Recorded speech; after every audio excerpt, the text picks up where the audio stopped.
represent some million people, Almost a million people. That's right. It's bigger than a U.S. congressional district here in Texas. and you're now running for Attorney General. I want to start with you having the big idea to run for office. Take us back to that moment. Take us back to that space where you said, okay, I'm going to do it. You know, I'd wanted to do it, I think, for a couple of decades, my 30s, my 40s. And I'm a Democrat, and I lived in a region that hadn't elected a Democrat in several decades. And I had young children, and I was trying to establish a career. So between feeling like I needed to be there for my kids, I needed to be there for my family and have a job, and I would lose if I ran, those were very discouraging factors. But the moment really, I think for a lot of people, the first election of Donald Trump was a moment, and it certainly was. But it wasn't enough to say, yeah, now's the time to run.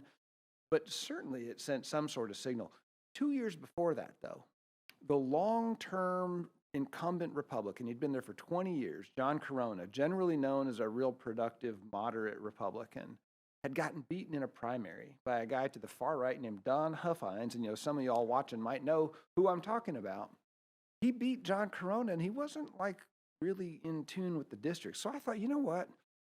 If I can bring across a commitment to, really productive leadership, being thoughtful, working hard, maybe some of these Republicans reject that sort of off the edge of the earth right-wing thing, maybe enough of them to add up to the Democrats to win. And, what if Democrats actually turned out to vote? What if both of those things happened? And as it turned out, both of those things happened. I chose to run in 2018. I think Hillary Clinton had beaten Donald Trump in that area, and everyone thought I was nuts to run. I'm like, Hillary beat Donald. This shouldn't be that hard. And people still thought I was nuts. I told people more than a year before the race that I think I can win this by 5 points if everything goes right. We won by 8. Wow. And it's been a tremendous honor to be in that office. So if you are to win this race, Ken Paxton is now running for the U.S. Senate. That opens up this seat completely. Right. That would switch it from red to blue, and you actually have experience doing that. You did that in your Senate district. I like that lead up. Yeah, I really do. And people ask, what makes you think you can win? And I've done this before. It was at a smaller scale, but I'm reading the public. I'm reading the moment. I'm seeing what is lining up on the other side. And I'm betting that the public is going to go with a reasonable person who's going to work hard and do the right things for Texans today. And I want just, political platitudes. We all hear them all the time. But really, when you look, I watch closely what happens in the Republican primary.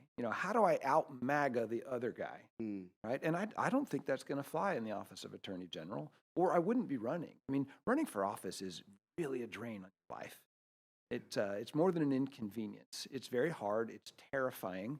And I have a job already working for the people of the state, and I love it. I love waking up and going to bed caring about what I do all day long. And if I don't get the opportunity to serve as the Attorney General, I will continue gratefully serving the state in the Senate. But if I do, man, what a difference it could make. And I think people are hungry for it. Democrats, independents, Republicans, everybody is hungry for some serious leadership in the Attorney General's office. Absolutely. So there are a lot of people that are watching, a lot of people who tune into this thing. Some of them want to run for office. You know who you are. Put it in the comments.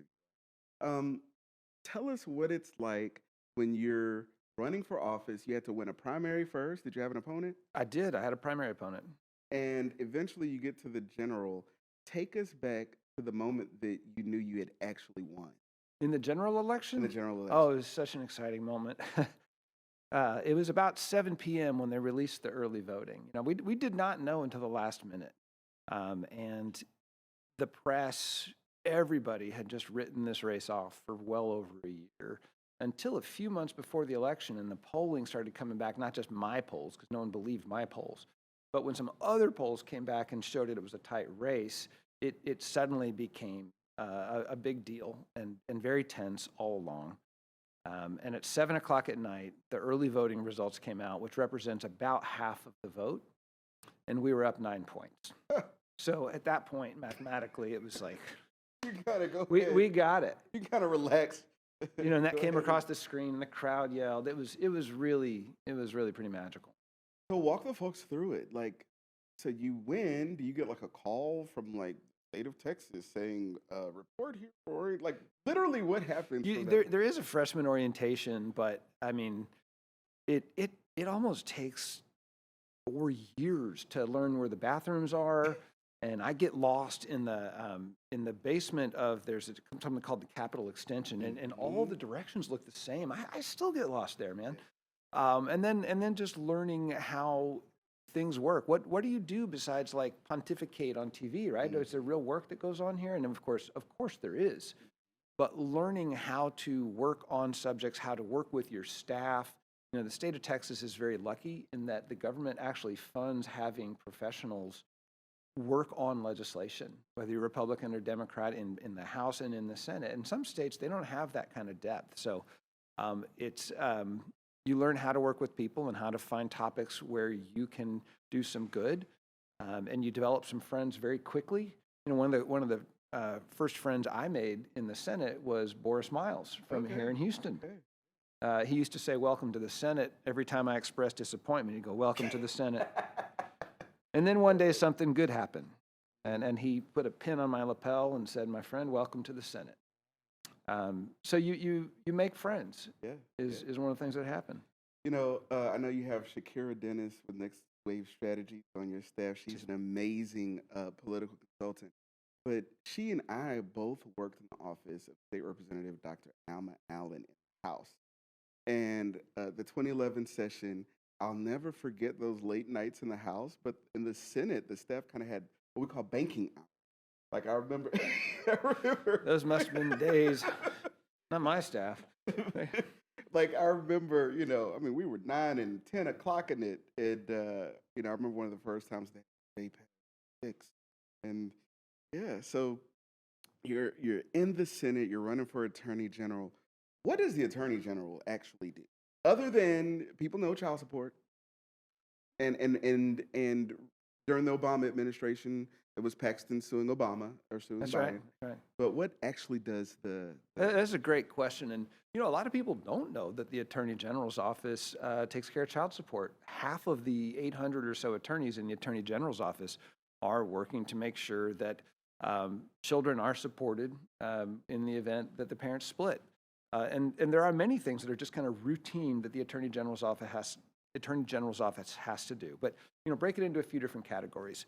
People often think about the Attorney General's office as the crime fighter, the one who, goes after the drug dealers and violent crime of all sorts. And really, that's your local district attorneys. The Attorney General's office does not have prosecutorial discretion independently to go after these.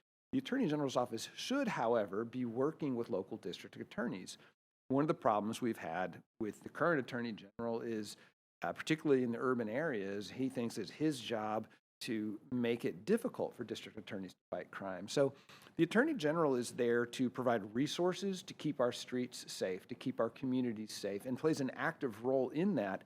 And for that reason, it's important to have good relations with district attorneys. I plan to, that'll be one of my absolute focuses while I'm in there. Another thing people don't much think about when you think about an Attorney General is the prices you pay for things, right?